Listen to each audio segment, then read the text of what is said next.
So if you made a shirt and nothing is cut, you didn't define seams already, what you should see is something like this. I unwrap, you see this is your mesh, everything that's around here, that's the bottom, and what's at the center, I guess those are your sleeves, and this is the collar. You see, even if it's closed, Blender does its best to unwrap it. Well, it's not closed actually, you've got the bottom and the top already open. So the only thing that you need to do is just think, how would I open this thing if it was in front of me on the desk and I want to open it and spread it flat? What you need to do is define cuts, like if you had scissors in your hand and you define cuts. So you select edges, right click, mark seam. Before I do that, something I enjoy doing, I'm going to put the UVs on this screen so that you can see better.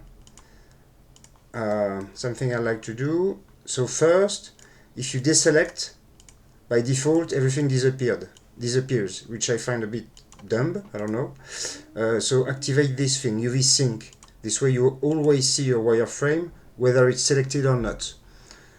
So activate this, then activate the live unwrap.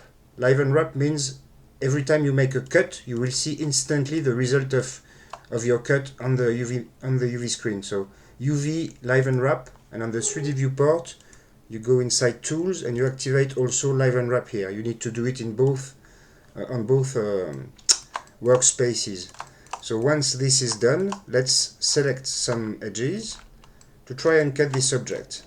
So this, the wireframe comes from Marvelous Designer. It's full of not really good geometry, so you can't really make it in one click. Alt-Shift, Alt-Shift should select the whole line, but it doesn't work. Just go with Shift and Control, you can select everything easily. So now if you can imagine what it looks like, it's nearly finished. I'm gonna cut this one. Well, it's not really good what I'm doing, it's just to show you. I'm gonna cut that, and there you go. So now as soon as I mark the seams, because of the live unwrapping, bam, you've got your unwrap is done already. So the shortcut to unwrap, whether it is in this view or this one, it's just U and U twice. It's quite easy to remember. You can do it on both sides, and whether it's here or there, you have to do the same. Always set a margin of 0.08. The explanation is if you make a texture of, let's say, 248 pixels, you need 16 pixels of padding. The padding is the last pixels at the, when you paint your shirt, the last pixel at the extremity of a UV island. This is a UV island. The last pixels will bleed outside of the UV island, 16 pixels. This is to prevent some problems you could have with a rendering engine, real-time rendering engine. So you, yeah, okay, so if it's, you need 16 for 2048, if you divide 16 by 2048, it gives you 0.008.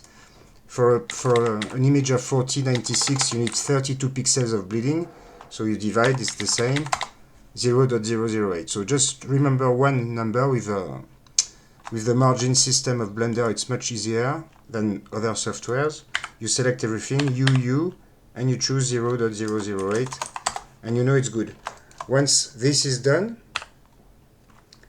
yeah, just tell you something important. If you select vertices and you begin to work on vertices, it's gonna select all vertices attached to the ones you selected, attached in the 3D viewport.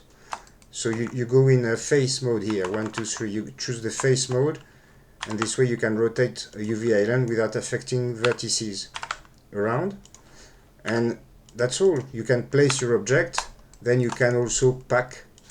Packing will take all the UV islands in your workspace and will try to make them fit as best as possible in the UV space. So you just do UV. I don't use this packing, I don't remember where it is. Oh, yeah, pack islands. You choose the packing system, you choose always, never forget that, it's important to set 008, and you pack your islands. This is the best packing Blender can do, and you can be sure that between those two islands you will have exactly 16 pixels. Maybe it's 16 plus 16, I don't remember if it's 32 altogether or 16 and 16. And once you have that, well, you're good to go. You can just create a new image, 1024, whatever you want later, but create a new image, and you're ready to paint your object. It's unwrapped and ready to be painted. That's all there is to do, really. Select, in a nutshell, it's select edges, mark as sim, activate live unwrap, and that's all. It's really, really simple. Some objects are complex, it will take you a bit more time, but I mean, I don't think I've ever spent more than, let's say, 20 minutes unwrapping an object, no matter how complex it was.